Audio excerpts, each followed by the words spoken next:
Okay, removing the background from a picture in Photoshop. So I'm open and I have the picture already pulled up.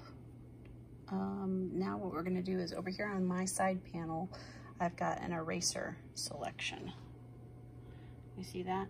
When there's a little arrow, that means there's choices. If you click on that, it tells you which one's selected. If you go Control, I have to get it back over there, I'm doing this one-handed here. Control, click, it shows you there's three choices: eraser tool, background eraser tool, and magic eraser. So we're gonna do background eraser tool. Now up here at the top, this is your size, so you can pick whatever you want on that. I like find edges. And for this picture, I've already tested it, but I would try around 16, 17% for tolerance. The higher you go here, the less it's gonna be able to find your edge. Okay, so then I get this circle. Now there's a little crosshair in this circle right there. It's hard to see, but you don't want that super close to your edge because then it has a harder time differentiating. So watch, all I'm gonna do is put that there with the part of it on the dog and part of it on the background and click. And I'm just gonna overlap my edges a little bit here so it catches it all.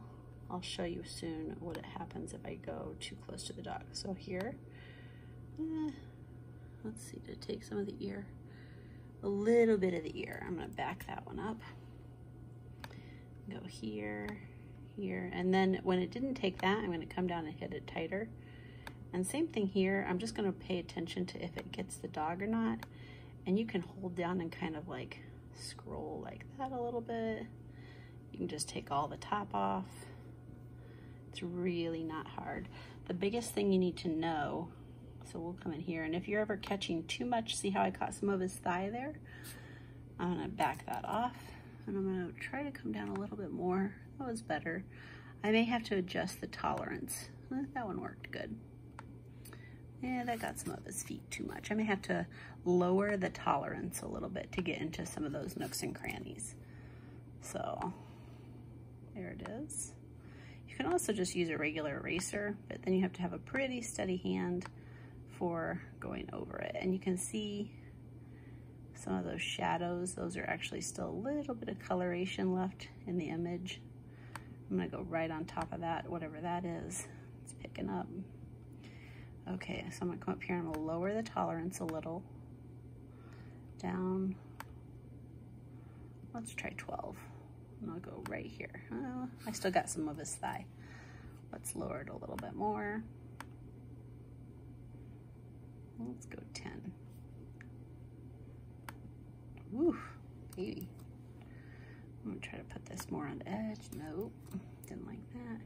See how that color is pretty similar to the dog. There we go, that worked. If you ever catch some of the dog, you just wanna, I just Command Z out. I'm working on a Mac.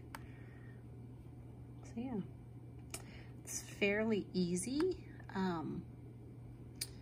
to do. You just have to get used to like the tolerance and where to place it. Like here, I want to be careful not to catch his little jaws.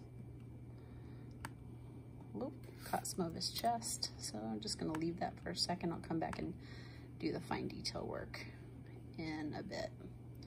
Then if you want to flip it into black and white after that, you can. If it's to engrave on the glowforge, I don't know if it's necessary to flip it to black and white. That is catching some of his leg. So anyway, one of the biggest things you need to remember though, is if you save it like this, it's going to have that crisscross pattern behind it. So I'm really lowering the tolerance here. I am catching some of his leg there. The way to save it, you would come up here, save as, and you need to make it, I believe it's a PNG, to save as a white backdrop, PNG. So then what you would do is you would save it as a PNG and then open it up in your other program. I use Silhouette Business, and then save it as SVG. It should come over into your Silhouette Business with a white background. If you don't have all this cleaned up, see these dark edges here? Those will transfer over with the image. So you really need to do a good job of getting all that cleaned up. I hope this helps. Have a good day.